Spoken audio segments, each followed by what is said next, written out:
Bonjour, nous allons vous aider à transformer votre colère en énergie positive. Alors pour cela, de nombreux outils et techniques vont vous être proposés. Ces éléments vont s'appuyer sur votre capacité à pratiquer ces différents outils à votre façon, mais aussi à vous adapter avec intelligence à la situation, c'est-à-dire aux personnes avec qui vous serez confrontés, aux éléments que vous allez saisir de ce qui est en train de se passer, et puis aussi aux méthodes que vous allez pouvoir intégrer avec facilité, celles que vous allez mettre en pratique progressivement, à votre façon et à votre style. Ces éléments-là sont plutôt utiles dans un contexte humaniste et démocratique. Ça facilitera bien sûr tout ce que vous allez mettre en pratique.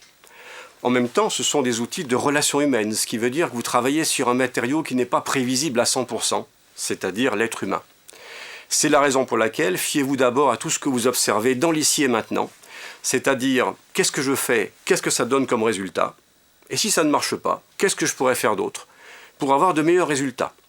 Autrement dit, à un moment donné, c'est à vous de construire votre réalité avec les outils que nous allons vous proposer. Alors pourquoi un film sur la colère? Alors tout d'abord, le contexte économique, social et culturel, dans les pays occidentaux et en particulier la France, c'est particulièrement générateur de colère. Nous avons des changements rapides, nous avons la peur du déclin, l'effritement de l'autorité, alors que ce soit au niveau politique, entrepreneurial, familial, la perte de sens ont de quoi nous mettre en colère.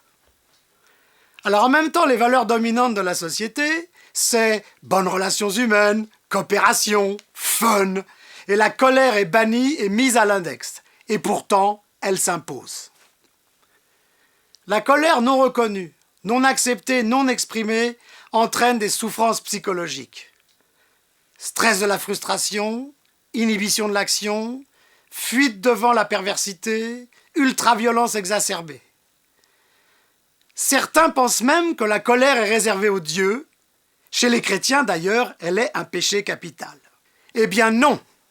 La colère est l'émotion de l'affirmation de soi, de l'autonomie, de la révolte, du rejet de l'injustice et du bien-être. On se sent mieux après une bonne colère. Retrouvons les bienfaits de la colère saine, juste et authentique, propre à notre épanouissement personnel. Vous avez subi une contrariété? Un collaborateur vous a déçu? Comment réagissez-vous? Croyez-vous qu'il est bon de vous mettre en colère? Bien sûr que oui, mais cette émotion subtile doit être employée à bon escient.